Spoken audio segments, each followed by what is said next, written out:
Hello guys, मैं शिवम सिंह चौहान आप सभी के लिए एनिमल टिश्यू का सेकंड टॉपिक लेके हाजिर हूँ। जैसा कि मैंने आप सभी से प्रॉमिस किया था कि आप सभी का प्यार व स्नेह मिलेगा तो मैं ज़रूर बहुत ही स्मार्ट तरीके से आप सभी के लिए एनिमल टिश्यू का सेकंड टॉपिक लेके जल्द से जल्द हाजिर होऊंगा। इसलिए मैं अपने वादे के मुताबिक आप सभी के लिए बहुत ही अच्छी तरीके से एनिमल टिश्यू का सेकंड पार्ट तैयार करके लाया हूँ। एनिमल टिश्यू जो स्टूडेंट का छूट गया हो फर्स्ट पार्ट, डिस्क्रिप्शन में मैं लिंक दे दूंगा, आप सभी लोग वहां से पढ़ सकते हैं। एक एनिमल टिश्यू का first part types of animal tissue तक हम लोग पहुंच चुके थे। एक एक करके अब डिटेल में एनिमल टिश्यू को पढ़ेंगे। 4 प्रकार के एनिमल टिश्यू होते हैं जो फर्स्ट पार्ट में बता दिया था, एपिथेलियम, कनेक्टिव, मस्कुलर, नर्वस। और अब स्टार्ट करते हैं टॉपिक जो फर्स्ट एपिथेलियम टिश्यू। तो देर ना करते हुए आप सभी के लिए फर्स्ट टॉपिक स्टार्ट करते हैं। एपिथेलियम का मतलब होता है, इपी मतलब होता है अपान, थीलियो का मतलब टू ग्रो, अपान मतलब ऊपर, और टू ग्रो मतलब वृद्धि करना, किसी के ऊपर वृद्धि करना एपिथेलियम होता है। इसकी सेल्स सतह के ऊपर, सरफेस के ऊपर ग्रो करती हैं, इसलिए इसका नाम एपिथेलियम रखा गया है। एपिथेलियम वर्ड रस्ट नहीं दिया था। एपिथेलियम की ऑरिजिन जर्म लेयर, जो हमने फर्स्ट टॉपिक में आपको बता दिया था कि एक्टोडर्म, मेसोडर्म एंड एंडोडर्म 3 प्रकार की जर्म लेयर होती हैं। जो ये एपिथेलियम टिश्यू तीनों जर्म लेयर से मिलकर बना हुआ होता है। Arrangement and distribution of epithelium tissue, arrangement and distribution के बेस पर एपिथेलियम टिश्यू को 2 टाइप्स में डिवाइड किया गया है। इससे दोस्तों मेडिकल में जरूर कोई भी high level medical exam, NEET, net मतलब CSI नेट में भी इससे ज़रूर क्वेश्चन पूछा जाता है कि एक क्वेश्चन कि लाइनिंग रूम में इसका अरेंजमेंट है, डिस्ट्रीब्यूशन है या कवरिंग, किसी ऑर्गन के ऊपर अगर है तो दोस्तों उसके अरेंजमेंट होता है कवरिंग रूप में, और किसी ऑर्गन के अंदर होता है, इसका एग्जाम्पल हम आप सभी को बताएंगे, किसी ऑर्गन के अंदर होता है तो लाइनिंग रूम में होता है। जैसे कि हार्ट की कवरिंग भी एपिथेलियम टिश्यू की बनी होती है, जिसे पेरिकार्डियम कहते हैं, जो कवरिंग रूप में एपिथेलियम टिश्यू का वहाँ पे अरेंजमेंट होता है। और दोस्तों लाइनिंग इंटेस्टाइन में, वुमेन्स कैप्सूल में, जिसका जहाँ पर टिश्यू प्रेजेंट होता है वो लाइनिंग रूप में होता है। तो दोस्तों नलिकाओं मतलब डक्ट अथवा कैविटीज में एपिथेलियम के अरेंजमेंट लाइनिंग रूम में होता है। किसी ऑर्गन के आउटर लेयर पर एपिथेलियम का अरेंजमेंट कवरिंग रूम में होता है। तो दोस्तों कैरेक्टर ऑफ एपिथेलियम के लक्षण भी जान लो जल्दी से जल्दी।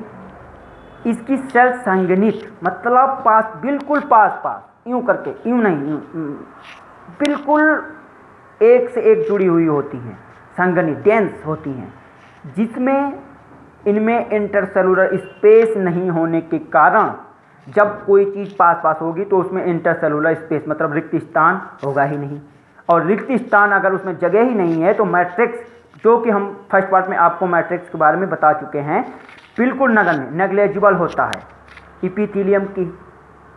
एपिथेलियम कई टाइप्स के सेल जंक्शन के थ्रू एक दूसरे से जुड़ा हुआ होता है। Number 1 tight junction, group junction, hemi junction, desmosome junction, intercellular bridge.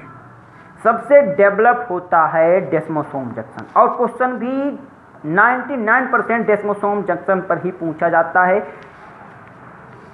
इसलिए आप सभी को डेस्मोसोम जंक्शन ज़्यादा अपने माइंड में फीड करके रखना है। एपिथेलियम के सेल्स सरफेस के ऊपर ग्रो करते हैं, इस लेयर को बेसमेंट मेम्ब्रेन कहते हैं। बेसमेंट मेम्ब्रेन भी 2 टाइप्स में डिवाइड होती है। First basal lamina, second fibrous lamina. Basal lamina या ऊपरी थिन लिक्विड तरल परत है, लेयर है, जो सेल के द्वारा सेक्रीट पदार्थों की बनी होती है। इसमें ब्लड वेसल्स अब्सेंट होती हैं, ओनली सीधा इलेक्ट्रॉन माइक्रोस्कोप, इसे केवल इलेक्ट्रॉन माइक्रोस्कोप से देखा जा सकता है। अब बात आती है फाइब्रस लेमिना की।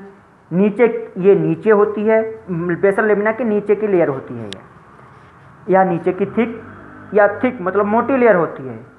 ये कनेक्टिव फाइबर्स की बनी होती है, इसमें ब्लड वेसल्स प्रेजेंट होती हैं। इसे लाइट माइक्रोस्कोप से देख सकते हैं। डियर स्टूडेंट, एपिथेलियम टिश्यू को भी कई टाइप में डिवाइड किया गया है। एपिथेलियम टिश्यू को मेनली 3 टाइप्स में डिवाइड किया गया है।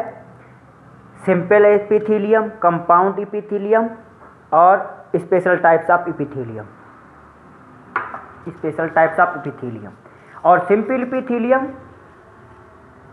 एपिथेलियम को भी 3 टाइप्स में डिवाइड किया गया हुआ। Simple squamous, simple cuboidal, simple columnar. Simple cuboidal को फंक्शन के बेस पर मेनली 4 टाइप्स में डिवाइड किया गया हुआ है। Brush border epithelium, ciliated epithelium, sensory epithelium, glandular epithelium. Glandular epithelium glands. Simple squamous एक एक करके डिटेल में इसे आगे पढ़ाएंगे, लेकिन थोड़ा थोड़ा यहाँ भी बताते चले। सिंपल स्क्वेमस इस एपिथेलियम की सेल्स फ्लैटेंड, चिपटी, पोलीगोनल होती हैं, जो सतह पर टेस्टेस मछलियों के बॉडी स्केल्स की तरह बेसमेंट मेम्ब्रेन पर व्यवस्थित होती हैं। इसी का नाम, सिंपल स्क्वेमस का एक और नाम होता है टेस्क्लेटेड एपिथेलियम भी कहा जाता है, पेवमेंट एपिथेलियम भी कहा जाता है। एग्जाम्पल के लिए सिंपल एपिथेलियम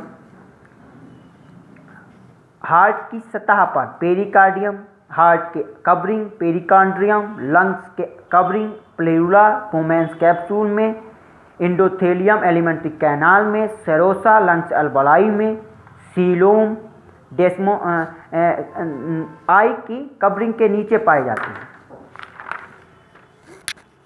आपको एक एक करके नोट भी करा देंगे, इसका स्ट्रक्चर भी दिखा देंगे, लेकिन थोड़ा थोड़ा बताते चलें। सिंपल क्यूबॉइडल, इस एपिथेलियम की सेल्स वर्गाकार होती हैं। ओवरीज, टेस्टिस के सेमनीफेरस ट्यूब्यूल्स में, इस थायराइड फॉलिकल में प्रेजेंट होता है। रेनल ट्यूब्यूल्स के अधिकांश हिस्सों में सिंपल क्यूबॉइडल एपिथेलियम पाया जाता है, जो आपको आगे डिटेल में इसके बारे में बताएंगे। नेक्स्ट, सिंपल कॉलमनर, इसकी लंबे खंभे जैसी सेल्स होती हैं, लंबे खंभे जैसी सेल्स पाई जाती हैं। इसमें न्यूक्लियस बेस में उपस्थित होता है, स्टमक एंड रेक्टम में। एग्जाम्पल इसका रेक्टम और स्टमक होता है, ये स्टमक और रेक्टम में पाया जाता है। बता भी चुके हैं कि कई फंक्शन के बेस पर सिंपल क्यूबॉइडल को 4 प्रकार: brush border epithelium, ciliated epithelium, sensory epithelium, glandular epithelium. इस एपिथेलियम की सेल्स पर प्लाज्मा मेम्ब्रेन कर्व होकर माइक्रोबिलाई का फॉर्मेशन करती है, जिसमें पदार्थों के अब्जॉर्प्शन हेतु सरफेस एरिया बढ़ जाता है। एग्जाम्पल एलिमेंट्री कैनाल, स्टमक से रेक्टम तक एंड रेनल ट्यूब्यूल्स में। नेक्स्ट, सीलिएटेड एपिथेलियम, इस एपिथेलियम की सेल्स पर सीलिया पाई जाती है। यह पदार्थों के एक दिशा वन डायरेक्शनल नेसल चैम्बर्स, फैलोपियन ट्यूब आदि में पाया जाता है। सेंसरी एपिथेलियम, इस एपिथेलियम की सेल्स की सतह पर सेंसरी हेयर्स, बेस में सेंसरी नर्व्स होते हैं। स्ट्रक्चर के द्वारा आगे डिटेल में आपको नोट भी करा देंगे और अपने टॉपिक में लिखा भी देंगे।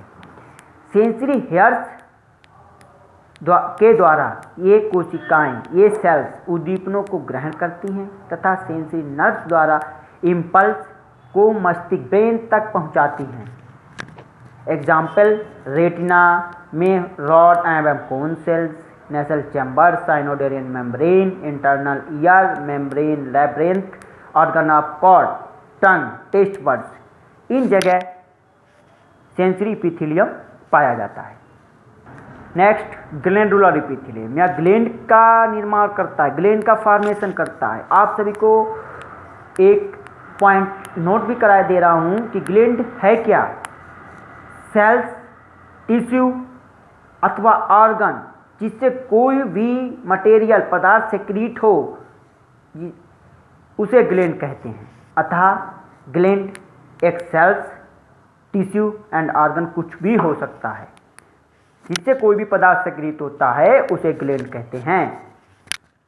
ग्लैंड, हमने ग्लैंड को भी यहीं पे आप सभी के लिए तैयार कर दिया है, नोट कर दिया है, ताकि आप सभी को कोई भी परेशानी ना हो। अगर क्वेश्चन आए तुरंत आप 1 मिनट में उसे सॉल्व कर सकें।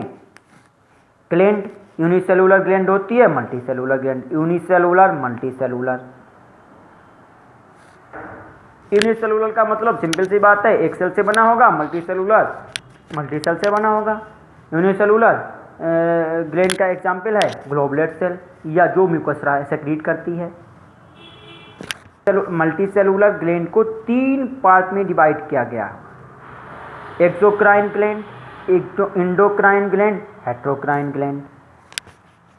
एक्सोक्राइन या डक्टफुल ग्लैंड है, जिनके थ्रू सेक्रीट मटेरियल कार्य स्थल तक विशिष्ट डक्ट द्वारा पहुंचते हैं, अथवा ये ग्लैंड कार्यस्थल पर ही पदार्थों को सेक्रीट करती है।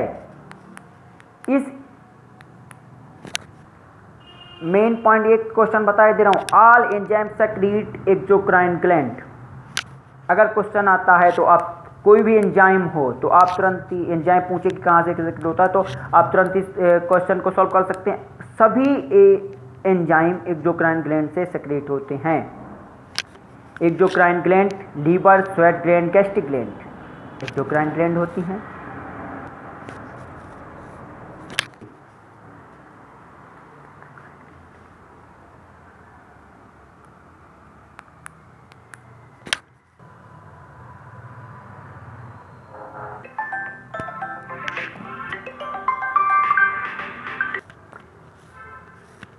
Simple exocrine, compound exocrine gland.